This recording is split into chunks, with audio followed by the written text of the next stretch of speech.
Welcome to Networking RX, a podcast devoted to helping business professionals like you enhance your networking skills in order to become more proficient giving and receiving quality business referrals and improving the overall quality of your life and the lives of those around you. The Networking RX podcast is a production of AmSpirit Business Connections, an organization whose mission is to empower business success through networking. Recently, Bob Berg, one of the co-authors of the Go-Giver book, the Go-Giver series, there's a bunch of books actually. He heads up Berg Communications, and he has a whole community around the Go-Giver concept. You can check it out at thegogivercommunity.com. Lots of different things happening there.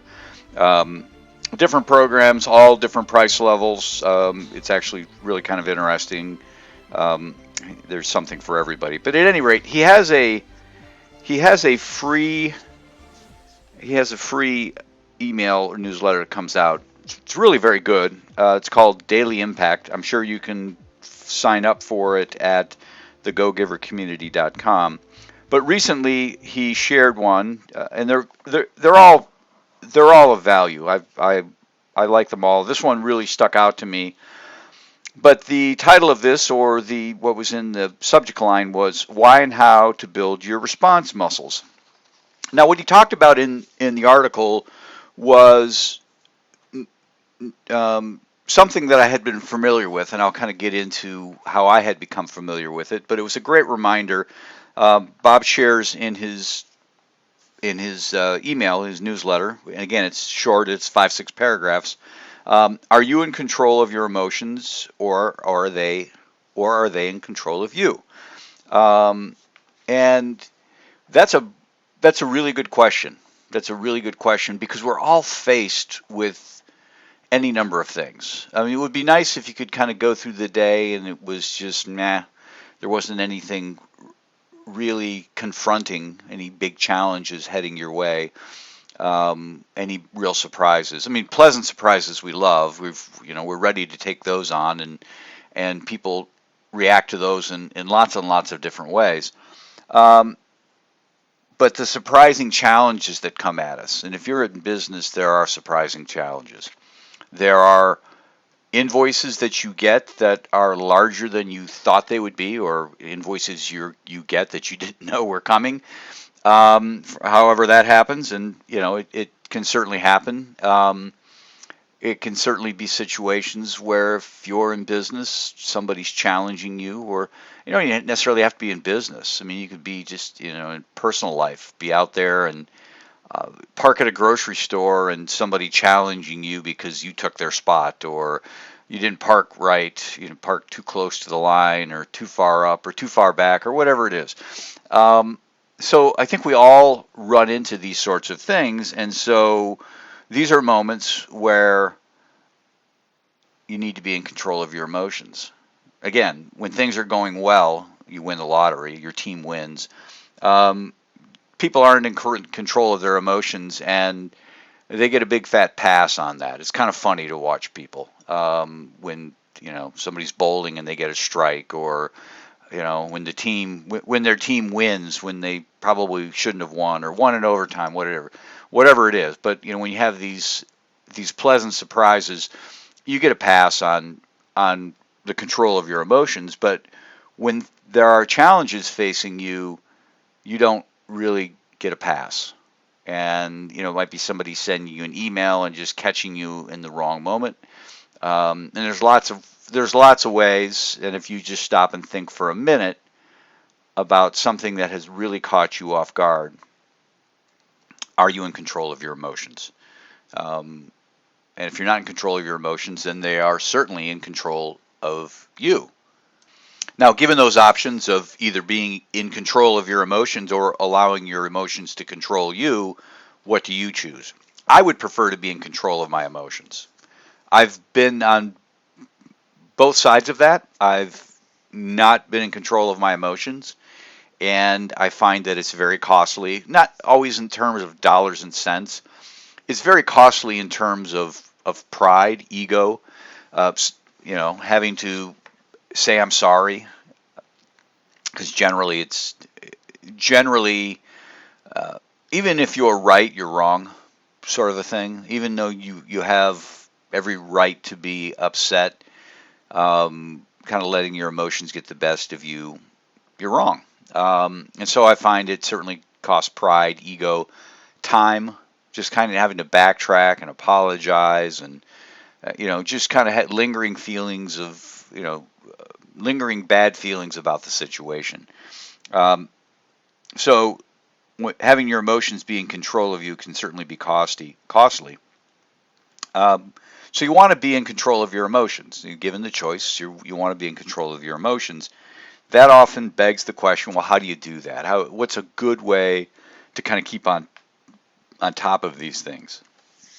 What Bob talks about in his newsletter is that you need to build your response muscles.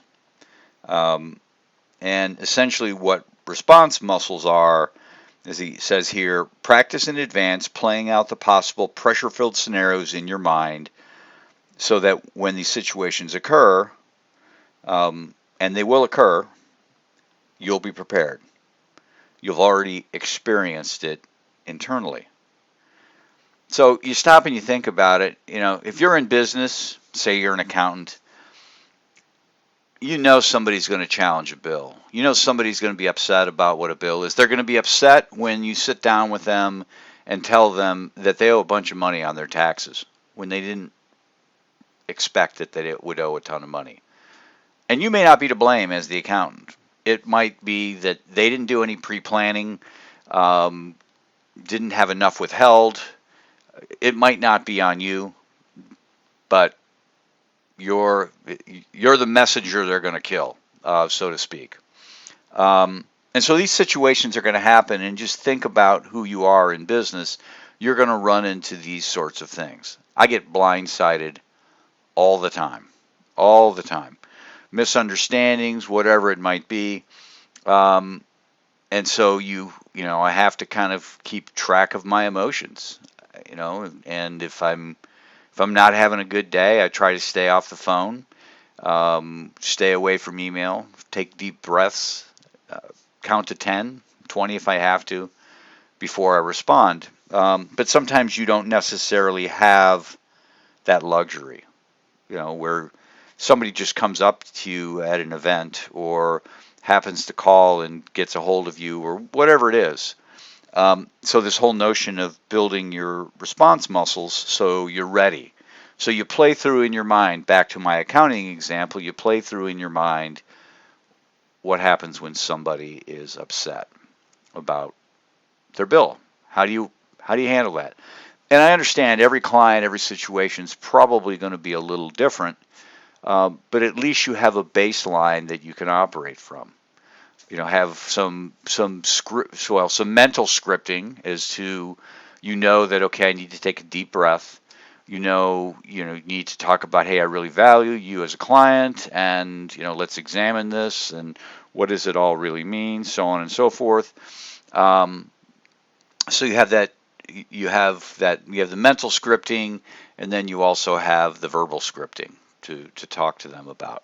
Now, Bob calls it building your response muscles years ago, and I couldn't find the article. I was embarrassed to admit I responded to Bob, and I said, yeah, I remember something like this years ago. It was called future memory.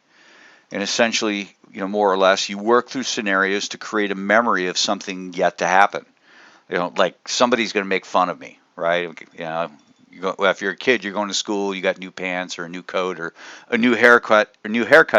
Somebody's going to make fun of you. You know it's coming, so you play that through in your mind, and you sort of get yourself ready. So when the situation comes to pass, you can draw on the scripting you've already built. Well, I've already done this. I've already been teased about my hair. I'm used to it. This is what I'm going to say. I'm going to say something funny. I'm going to do this. I'm going to do that. And that's the notion of future memory. And some may argue with this and say, well, you should be commiserating, shouldn't be dwelling on things that have never happened. And certainly that's true. That's true. But for a lot of things in life, you know they're going to happen. You know somebody's going to complain about a bill. You know you might have an employee who's going to come in and be upset about what they're paid or the assignments they have or whatever it might be, something with a coworker, and you're best to be prepared. Again, you can either be control of your emotions or your emotions are going to control you. And we all have opportunities to kind of practice these sorts of things. We spend lots of time in our car. Certainly I'm in the Midwest. We spend lots of time in our car. And if you're in a bigger city, you probably spend lots of time in your car. Just don't go anywhere. Or you might spend time on mass transit where you can just sit and be kind of reflecting on these sorts of things. And it's a good exercise to go through. And it's not, as Bob says here, it's not suggesting that you deny or forego emotions. It's basically just saying mastering your emotions and not letting your emotions trip you up and allow you to be super excitable about something with respect to whatever it might be. And I could devote a whole podcast, not just an episode, to all the things that crop up in business, and they're, not just my business, really any business. There are things that happen every day. There's always something that's kind of grating on you. You get three wonderful or more. You get two wonderful people in a room, and there's going to be some tension there somehow, some way. Somebody's going to be too humorous or not work as hard as the other. That's just life. So you're going to have these challenges. You're going to have these things. You're going to have people come to you and create a challenge in your life. Push your buttons or try to push your buttons. And the whole notion of building your response muscles or building future memory, as I knew it, or have learned it, is just being ready for those moments, because those moments are going to come, and you want to be ready, as opposed to being taken off guard. And I could tell you lots of stories of being taken off guard or not being in control of my emotions, I could, but I'm not going to, because I'm embarrassed of every one of them.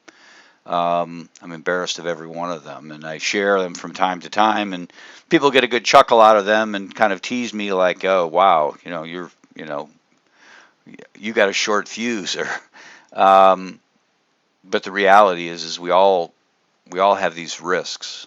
We all have these risks, and some people are better than others, and the people who are better likely follow Bob's advice of building response muscles or future memory, however you want to look at it. So something to think about.